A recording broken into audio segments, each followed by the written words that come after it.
Hello and welcome to the shed. In today's video I wanted to talk about the difference between single bevel and double bevel knives and actually how to use them correctly.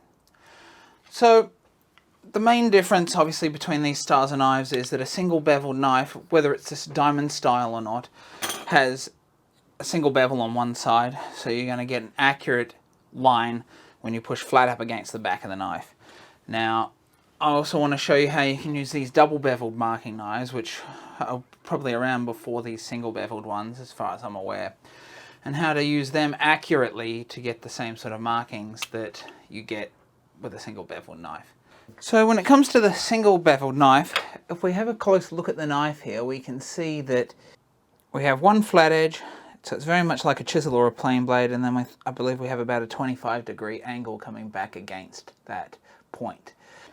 So you're going to find out that you're going to get a V channel sort of like this with one flat side. So to use these ones correctly, I'm going to bring the knife straight in against, say, our square, and because we've got that flat back, we can reference flat, and then you're drawing your knife back like this. Because you're getting that V shape here with that bevel coming up against a flat edge, your V angle of your marking knife is on the waist side, so you're not getting any impeachment or movement of that knife line into what you want to keep. So it's a very definitive line because you've got that flat edge, and it gives you a very good defined marking line. So if we have a look at this, we can see that we've got a nice defined line here, and it's a little hard to see on the edge here. It's kind of exacerbating that we've got a V channel and then a flat line that we're actually pushed against, and that's the mark that you're getting with this style of knife. Now I want to move on to the double beveled knife. Any double beveled knife. Could even be a pocket knife, but in this case I've got this one, and I'll leave a link to this one down below. This is a Swanson marking knife, and you actually buy the handle and the blade separate. The knife on this particular style is a bit like a scalpel, as you can see here, and it's very, very sharp and has a very, very, very good point on the end of it, and that's why I like this knife so much. When it comes to these style, because we have a double bevel, and I know it's probably difficult to see there, but we essentially have two bevels, I'm not quite sure on the angle, come up like this, and we have a nice flat straight blade point on the top, a bit like a scalpel. Now you're going to get that on any knife that you've got nice and sharp, and it's going to come to a point. As we know, we need two planes to get a nice sharp surface or sharp cutting edge, and a marking knife is no different. However, we do need to use these knives a little different, and I'm just going to explain why now.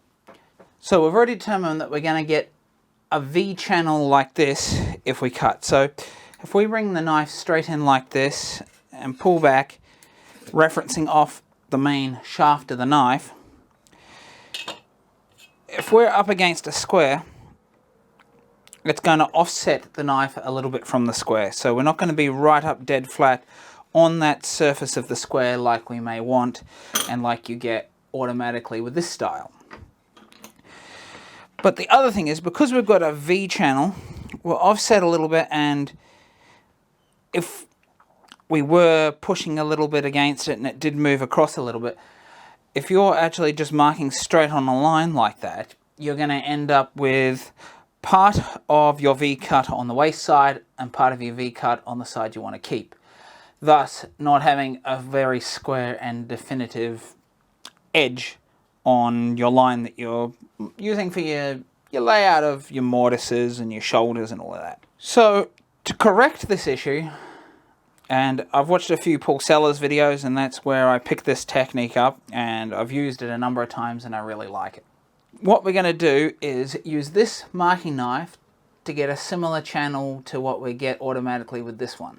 Alright, so to do this, what we need to do is we're going to come in and then we're going to rotate.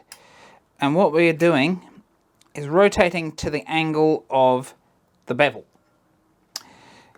And that bevel is now perpendicular. It's in this plane. It's dead bolt upright. We've got that bevel is our upright now. So when we're coming up here, we're going to rotate the knife out until the bevel makes contact with our square, and then we're going to pull that back like so. Now what we've done is, and you might have been able to see it there on the video, we're now right on top of our square. So we're mimicking this now, but with it rotated like this, we have a much sharper angle of the other bevel on our angle back against it. So we're essentially turning our V-notch, turning it sideways and creating another V-notch, but we've got a square side and then an angle against it. But it's going to be much steeper. Therefore, we're removing the discrepancy we get with that V-notch and making a nice clean cut that's mimicking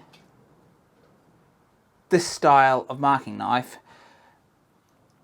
But I prefer the versatility of these knives, and you've probably already got a knife like this, whether it's a pocket knife or something. You can actually use them for marking as well, and it just opens up more possibilities being able to use a double beveled knife, which tend to be cheaper and a lot easier to come across. I know here in Australia they're easier to come across and they tend to be cheaper.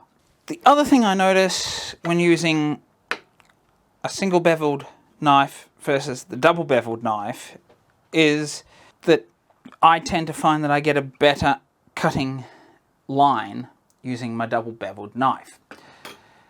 That might be counterintuitive because I've just told you that you want to use the double beveled knife the same as the single bevel.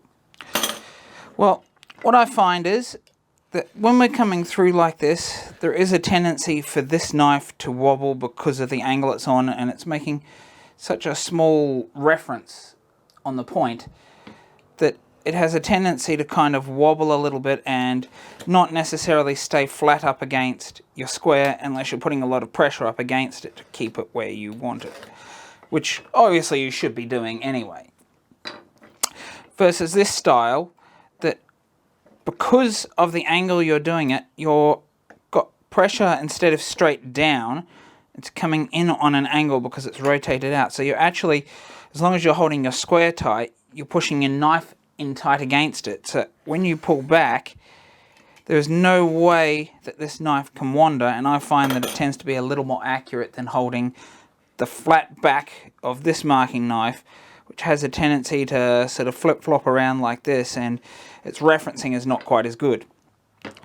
Because of the lower angle with the double beveled knife, and because you're rotating it out, you actually got more reference up against your square with the double bevel, because the bevel is referencing on your square, and therefore I find that the double beveled knife tends to be that little bit more accurate. Now, I'm not saying that one is better than the other. It's my personal preference, and I prefer the double beveled knife. Once you get the hang of it, I find that it's a far superior knife. The other thing when it comes to both of these knives, very important, and both of these knives have it, that we have a very, very sharp point on our knife. And you're going to get far better results with a marking knife that has that point. Now, I'm going to be covering how we sharpen these in a later video, and in that I'm going to emphasize how important it is that when you sharpen to not lose that point. You don't want it rounded over, you want to keep it nice and sharp and as much of a arrow point tip as you can. So there you have it, folks. You can see that it's not that difficult to use a double beveled knife and to get decent results. Similarly, I find it a little more difficult with the single bevel, especially these arrow styles, to get a better result than with the double bevel. Once you master the double bevel, I find that it does give you better results, and you tend to be able to find a lot of these double bevel knives with much thinner blades, which also means you're going to get a more accurate result than with the fatter blades that you get with, say, these style here. And it's really just personal preference at the end of the day. You need to maybe use both or try it out, but I'm here to tell you that I find that it's better, and the techniques that you use to get accurate results with a double bevel marking knife is really easy to learn, and once you've learned it, you never forget it, and it's just second nature. So I leave it up to you as to determine which knives you like the best. I'll get you to let me know in the comments below if any of you disagree with what I've said, or if you prefer the single bevel or the double bevel, or maybe there's some other knife out there that I'm not familiar with. Let me know in the comments below. So if you like this video, please consider liking and subscribing down here. It really does help the channel out and help this video get out to more people like you. And if you'd like to support me a little bit further, please consider checking me out on Patreon. That's www.patreon.com/aussiewoodshed. Links in the description below. And if you'd like some more tip videos on how to use various tools like these ones, please check out the videos on the screen here right now. Bye for now.